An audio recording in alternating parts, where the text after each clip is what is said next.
Guy, and today is 10/27. I was just down at the convention center yesterday while they're putting the banners up. It was very exciting, and to further that excitement, I am very happy to have with me Matthew, who is the coordinator of Battle to BlizzCon.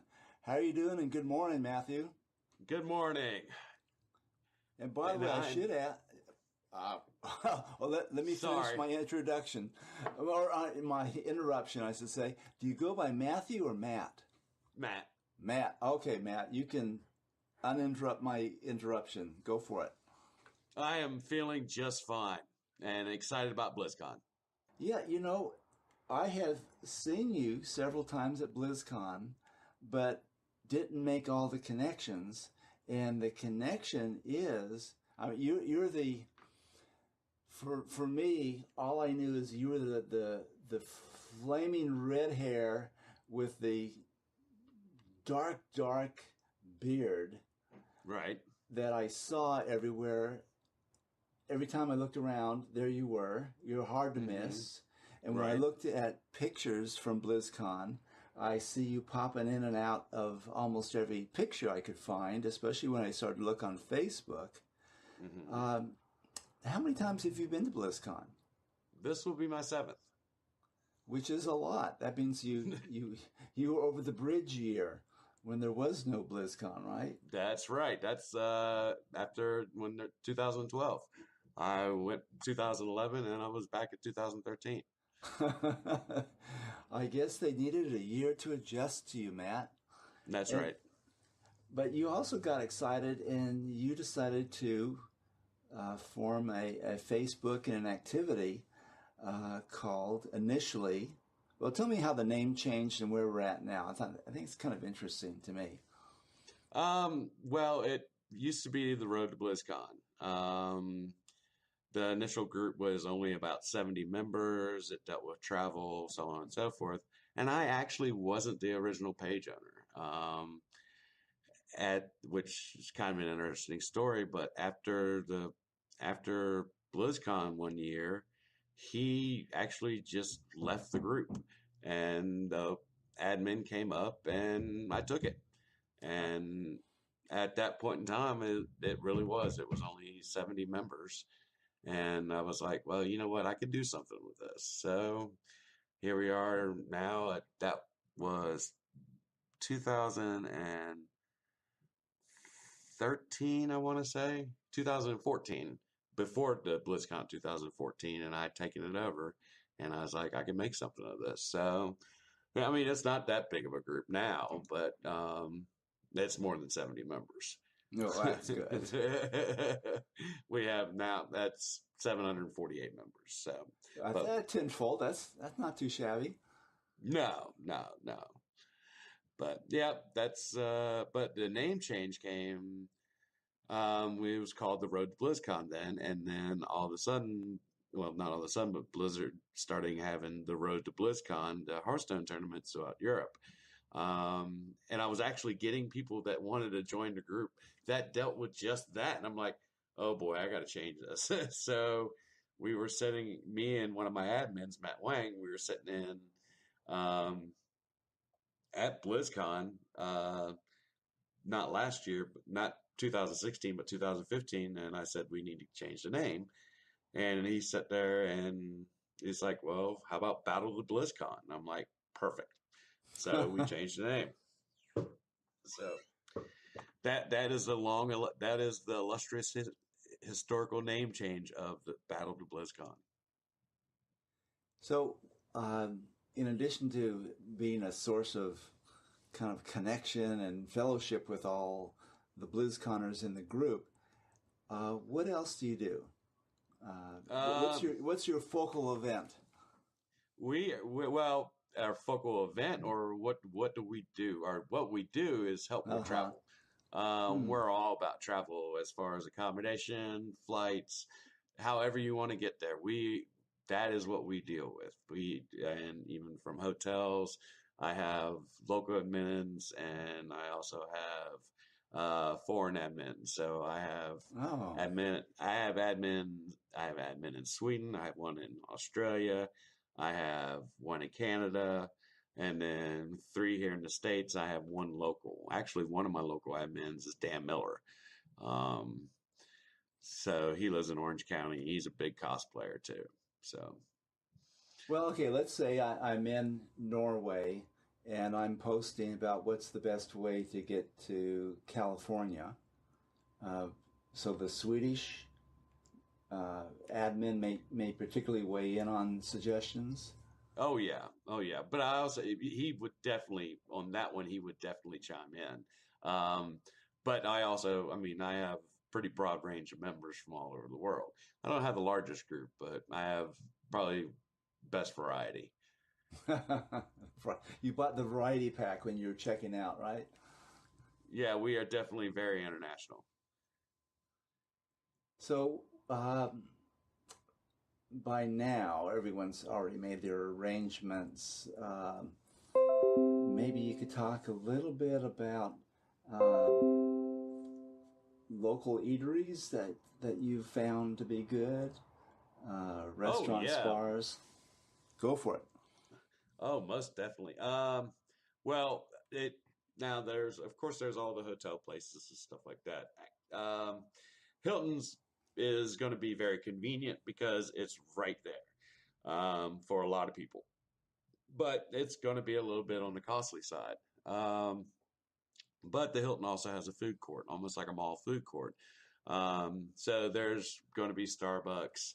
Um, there's a pizza place there. And there's also food trucks outside for BlizzCon. So that's readily convenient. But there's also Morton Steakhouse. Hold on, I've even got a whole list of this that I can just go to town on.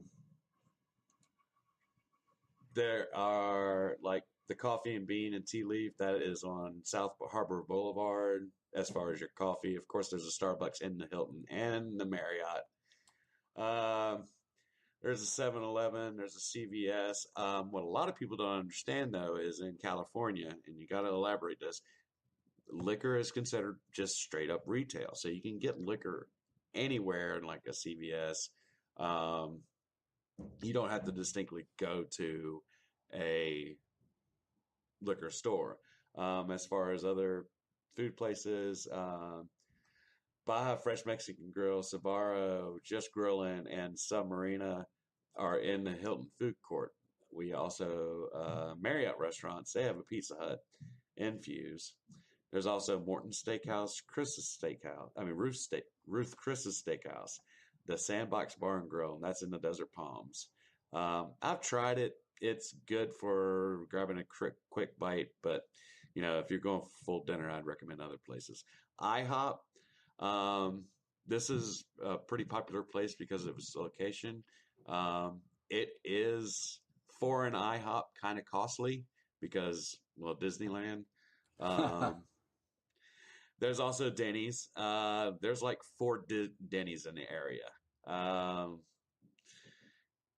that that are cost comparable than what people are used to if you just want to grab a quick bite.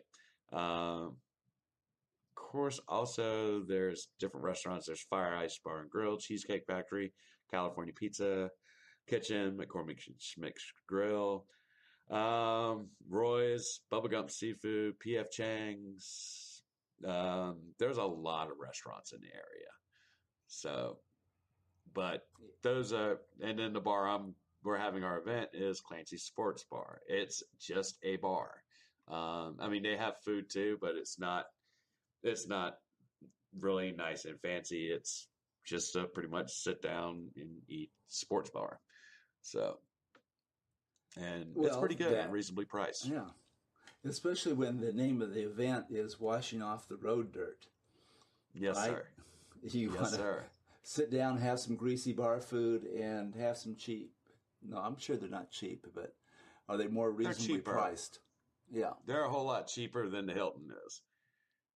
And people are going to be spending money throughout that whole time. And you don't want to have people drop a bankroll on their first day. you just want to have relax, and you don't want the stress. You want to sit back, relax, shoot the bull with a lot of your friends, and just kick back. Don't before the craziness starts. And okay, I'll call myself an outsider to the group. Okay. Because I am an outsider to the group. I've never been to. I barely figured out who you are about a week ago. Right. And so I intend to go. And again, it's Wednesday, November 1st, so it's before things get really too rolling. The only other thing that I'm aware of that time, Wednesday evening, would be DitchCon. So you're not overlapping with anything, which is beautiful. Right. How am I gonna get into say hi? How do I be a newcomer for your group, for me and other people? How do we approach it? I mean, you can always join the Battle of BlizzCon. It's it's a closed group, but we let anybody invite anybody to come in. So if you ask to join the Battle of BlizzCon, you're welcome. Clancy's is a public bar, and we don't have a closed off area. I mean, we don't have like a closed off room. If you walk through the door, just look for the big red hair, and a beacon of hope. Yeah.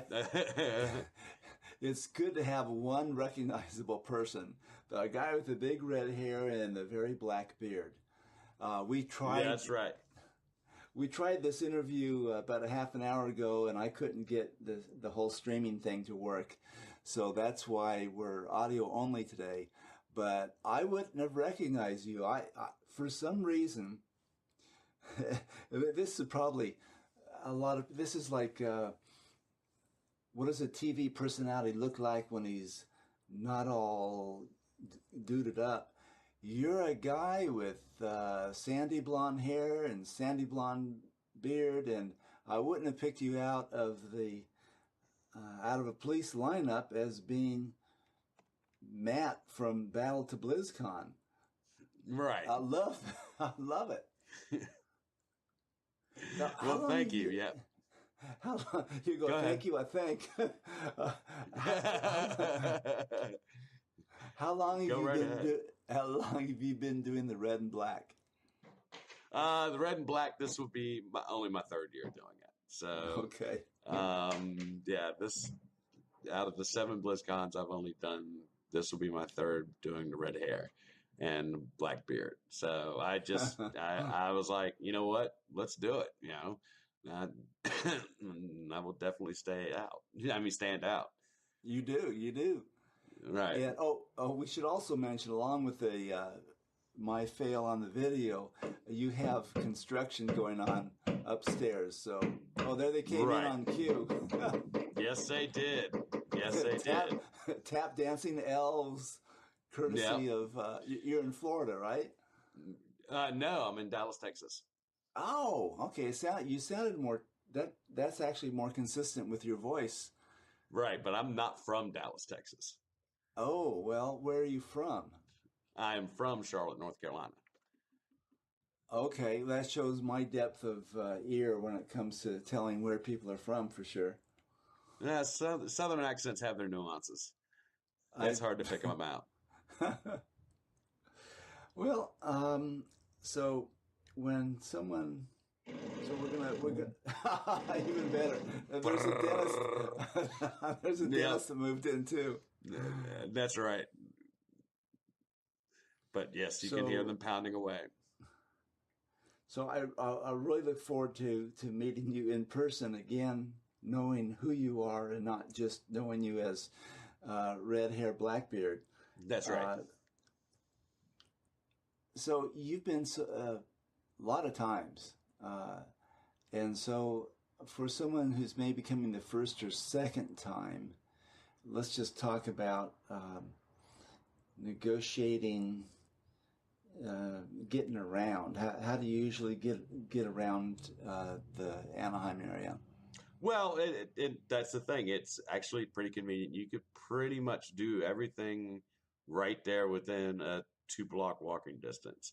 if you're talking Disneyland and like downtown Disneyland, then maybe a 3 or 4. But I mean, sometimes it might be good just to Uber. But you're not still, we're talking in a vicinity of 2 miles from the convention center about striking out, with exception if you want to go to the beach. Which is, Huntington Beach is probably probably the closest. But as it's usually within 2 miles of everything. So, I mean, Disneyland, of course, is right there. And if you want to do Disney, downtown Disney also has a great movie theater. If you want to catch a movie on that Sunday. But yeah, I mean, I pretty much walk most of it. So yeah, have very good shoes and have them already broken in. Yep. And by the way, Disney is going to get rid of a great deal of downtown Disney over the next few years. They're going to put in hotels there. They're going to take out the theater. Really? The location where the ESPN Sports Bar is slated for going down. There's a tropical rain jungle hotel or eatery that's days are numbered. But I think, we're good for this year, probably good for next year, but Disney is looking to capture more of the hotel marketry in LA, in Anaheim area. It is the Disney resort area. They want to keep you on campus if possible. Right. Wow. That's pretty big news. I didn't know about that.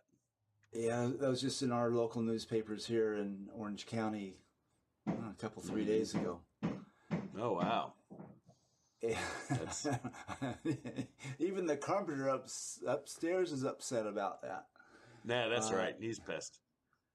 Have you ever been to the Tiki Bar that's on the Disneyland Hotel property? I have. Yeah. How about that when you order a special drink? Oh, yeah. Light show and the whole bit. I've gone once, and I think it is worth going once. It's like a little... It is going once. More than that, you don't necessarily need to see it unless you just want to show off what you found to friends. That's right. Okay. Yes, now I have checked it out. We've talked about food and drink for the con itself from day one. We have 3 live stages, but the Mythic is always going to be the Mythic. That's where no doubt Morheim is going to show up. If you want to... This is Mr. Ed stomping against... I can talk, Wilbur. Let me talk. If you want... What has been your experience in getting in and getting into the main stage? Time to show up, other than the overnight folks, and there are always some. What would you suggest? Well, other than the overnight folks, as far as on Friday morning, get there as early as possible. I mean, we're talking, and you're going to be there for a while, 5 or 6 a.m. And that might land you a good spot, but that's not assured. You have to. I mean, from the time they let you into the outer part of the convention center, and they don't unlock the inner part yet. You have to be lined up at that door, and then you have to kind of veer left when you come through the first set of doors and make sure you get to front of those doors. I have seen the people run when they've come through, and they keep yelling at you, don't run. So, I mean, it does my heart good to see people get that excited. But to watch them walk really fast. But yeah, get there as early as possible if you want a really good seat on that Mythic stage. But for past years, I take Southern mentality. I don't run to anything. I stroll leisurely. And what about getting from site to site, yeah, activity to activity. Now we have a bigger square footage altogether. Right. But I was out there yesterday to see how you get from the main section that we've always used and over to the north section. Right.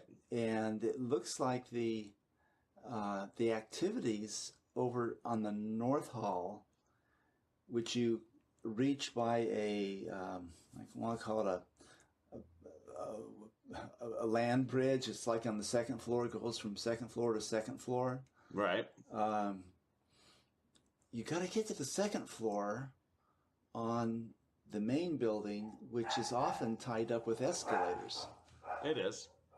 Give yourself plenty of time. I know, and you have an app for a reason, and the app will actually give you a notification for when your next thing is supposed to start. Give yourself 30 minutes to get from one place to the other. And what's going to happen if you get there early? That's not a bad thing. Getting there because maybe the panel might be closed off or something along those lines, that could be a bad thing. And you want to make your panel or you want to make your event. So, that's, give yourself plenty of time. And again, those shoes come in handy. And, bring a jacket. The Anaheim Convention Center is chilly. They've got a lot of electronics to cool down, and they keep it pretty chilly in there. So I would say at least average temp is probably about 66 or 68 degrees. So like a windbreaker or maybe a light pullover or some sort. Don't go heavy jacket. No. But yeah, I would sit there, sweatshirt, sweater, windbreaker, or what have you. But something you can, then when you go out in the sun, you don't get burned up. But usually in that time of year, it's still this time of year, it's pretty pleasant outside. So. Yeah, earlier in the week, this is Thursday now, earlier in the week, it was in the hundreds. Now we're down to the 90s. And I think by, as we get into next week, it's going to be in the 80s outside. So it's still summertime here. Yeah. So wear things that are flexible. Right. But so you can hop in and out. Right. Definitely. And just back to the transition from main hall to what they call North Hall, I'm going to try staying on the ground floor and walking across the kind of the patio area, then going in and walking up the steps. I've had such bad experience trying to get up to the escalators or through the escalators, trying to get up to where they were having the Hearthstone area. Right. Was upstairs. Really? And wait in those escalators. The escalators made you. You've had those. Made me wait. You've had those escalator blues, issues, brother. I've never had those issues with the escalator, but I know what you're talking about as far as the bottom floor patio. If smoking doesn't bother you. Oh, I don't mean that patio. Oh, okay. Well, anyway, just exiting the main hall, walking instead of using the kind of the pedestrian bridge between the halls. Yes. Just walking across the open space. Right. Anyway. Right. I'll see if my strategy works. Okay. Well, definitely. Actually, a lot of things I want to do are in the North Hall area. Really? So hopefully I can settle in. So, okay, so now we've gotten around, and in the past, what are the things that they do every year that you would say are kind of try not to miss, don't miss situations? Well, the biggest is the opening ceremony, of course. Don't miss that. Try like hell to make that opening ceremony. The closing bands, whether you like the band or not, I would recommend it highly because live bands are just amazing. there's no way, shape, or form. Um, your particular game of choice panels are very enlightening if you are. I'm a WoW guy, I'm a Hearthstone guy, and even a little bit of StarCraft. So I try not to miss those panels. I want to know the new announcements, so on and so forth. Now, some things, some people are very passionate about. So like the artwork, art panels, so on and so forth. But if you have like a passing interest in a panel, then my recommendation is if there is something more pressing, you could always watch it later. Um, go to your passion. Always go to your passion. And if it's secondary, make your passion first. I'm not going to sit there. I'm not going to sit there and say you should miss this because different people have different passions as far as Blizzard games are concerned. Um, so, you know, some things you can watch later and you could always, and then some things you have to make, like when the Warcraft movie thing came out, I had to make that one. I had to go see it. Yeah. Um, but yeah, I mean, I'm not going to sit there and say, go to this, but miss this because, some people's tastes are a little different. But, I had to make the WoW panels. I have a PvP interest, so I had to make some of these, there are certain StarCraft and Hearthstone um, esports I didn't want to miss. But some things I could watch later. I am not artistically inclined, but I appreciate it. So I knew those panels I could watch later. So that's my recommendations. Yeah, I think the following your passion really makes sense. Don't feel obligated to see something. And let me ask you this: do you tend to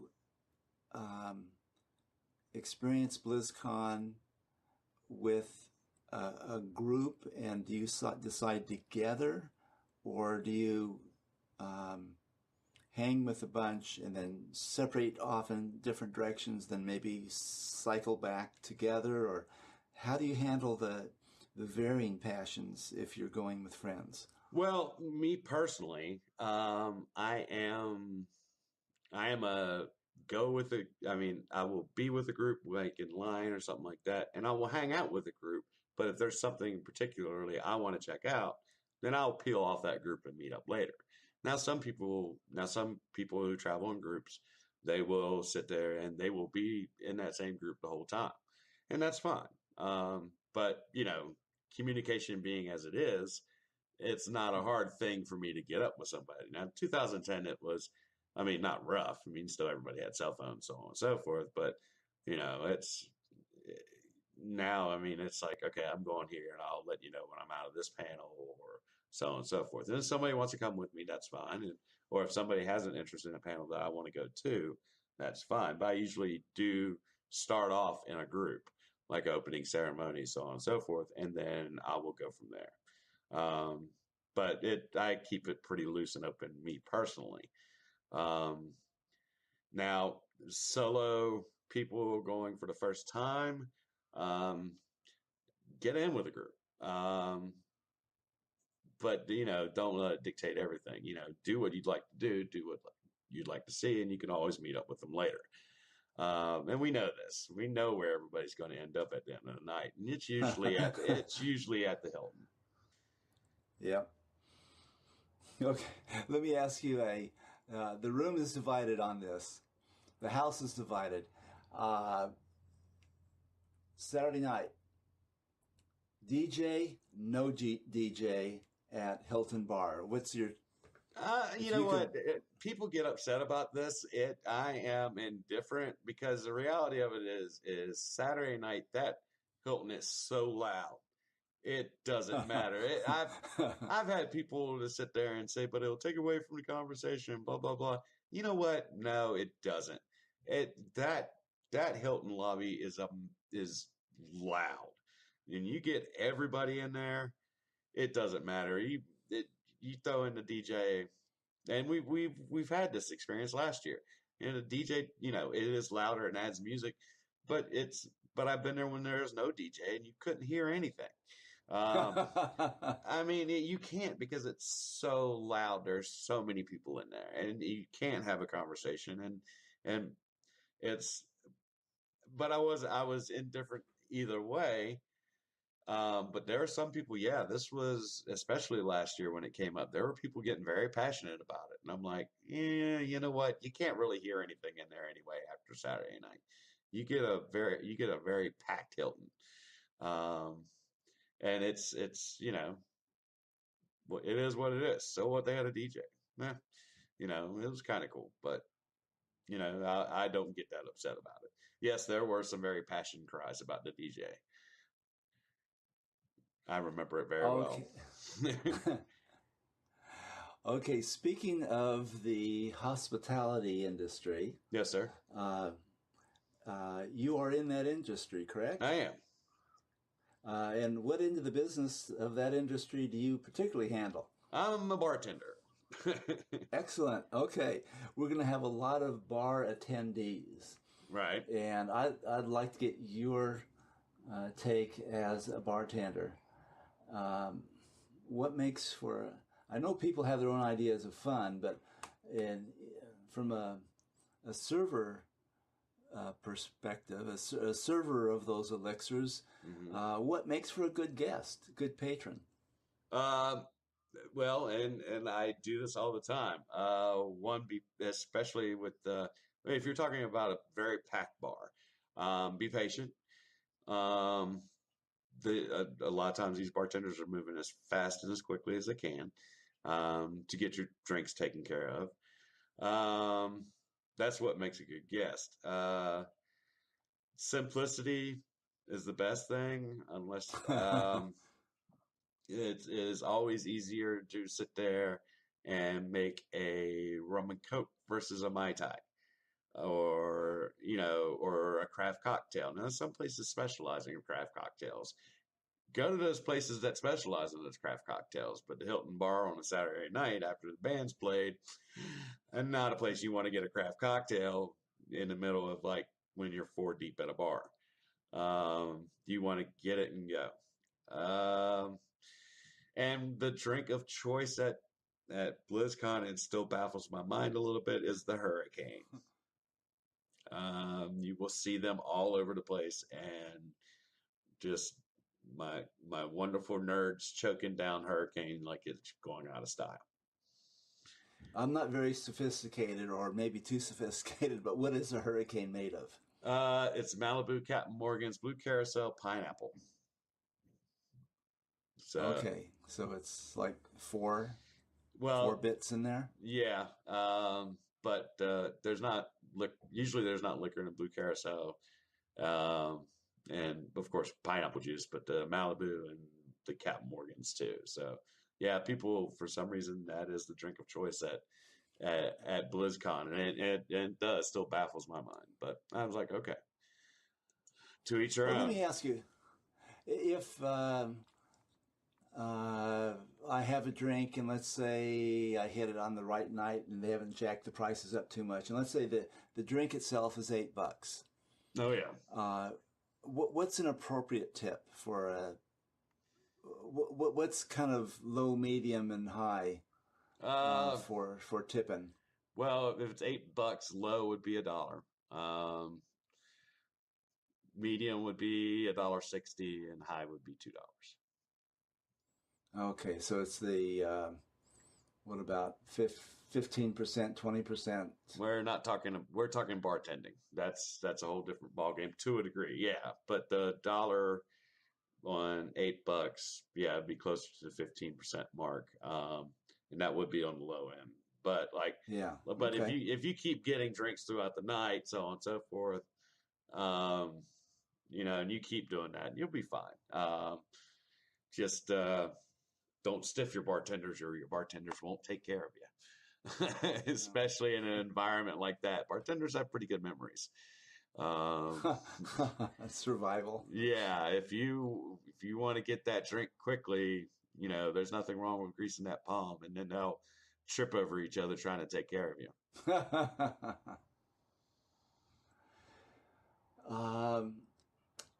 Now, at the Hilton Bar, they have don't know what the term for it, but kind of like servers who are out servicing the away Cocktail from the bar servers. itself. Cocktail Servers, servers. okay. Yeah.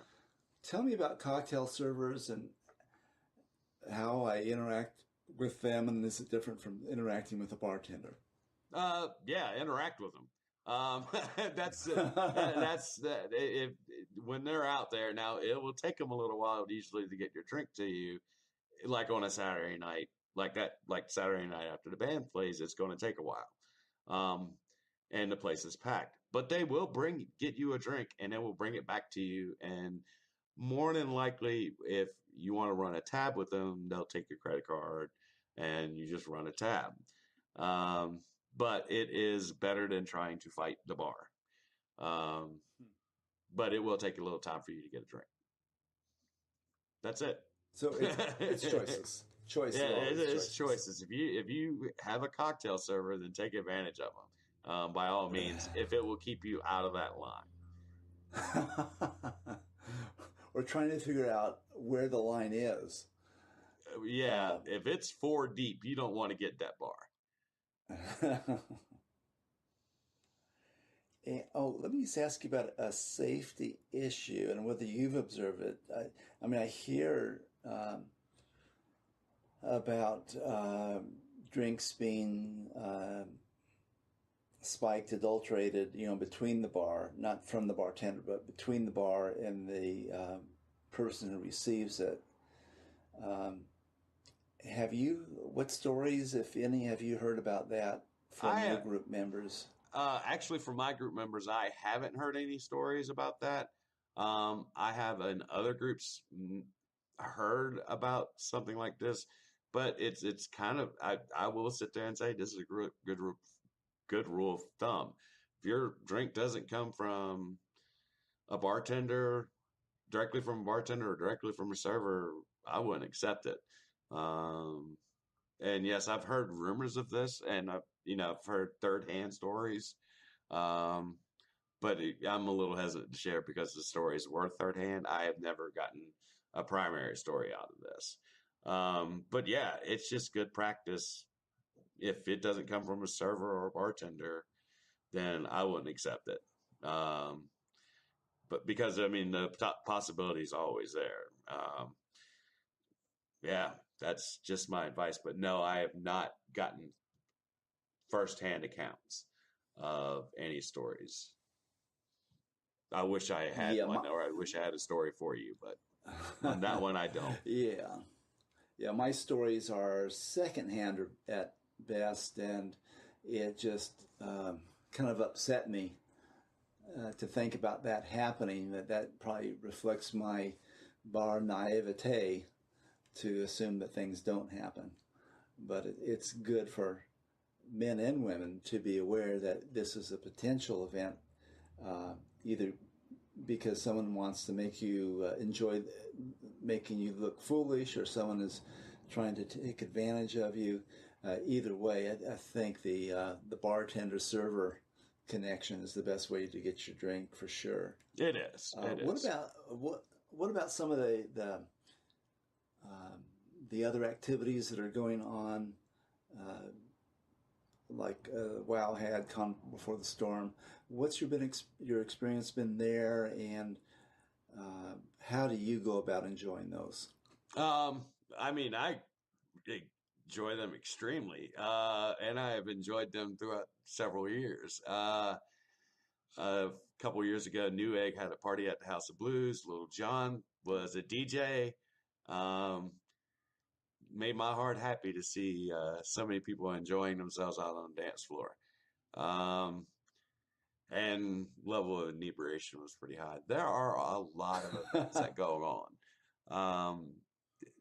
I pick and choose. The Wowhead Party is one of them. I love making the Wowhead Party.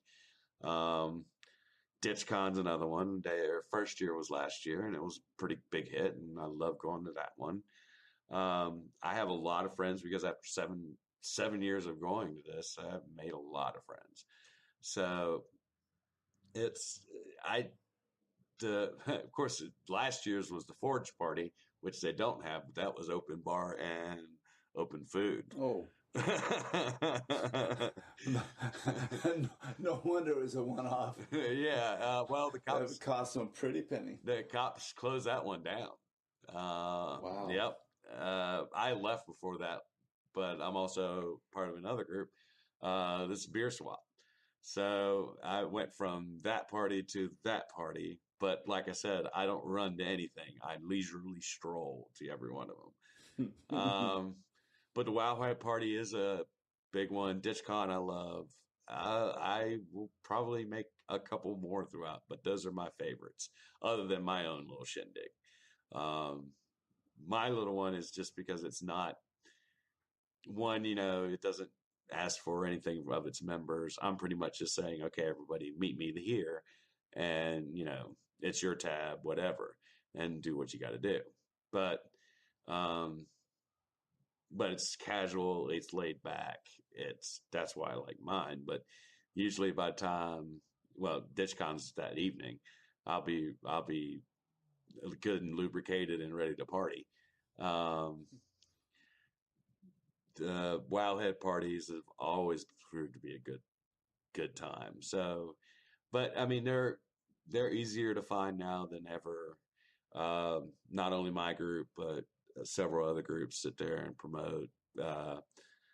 The BlizzCon 2017 group is a good place to start off. They usually have a whole list of everything that's going on outside of BlizzCon. So that's my recommendations. Well, I'm looking forward to enjoying yours for the first time. So go down the deets again. It's the Battle to BlizzCon. The Washing Off the Road Facebook page. Yeah, the Washing Off the Road Dirt. Yep. And then go become a member of the Facebook Battle to BlizzCon. That way you get even more involved. Right. And Clancy's American Grill, right? 2191 South Harbor Boulevard, Anaheim, California. It is 4 to 6 p.m. Happy hour. I planned that too. Clever, yeah. Clever Carolinian you are. That's right. Wednesday, November 1st. All right. I'm looking forward to meeting you, and I'm glad you're going to be in identifiable hair and beard regalia. And with that, I will say farewell to you, and I'll see you in a few days. Bye-bye.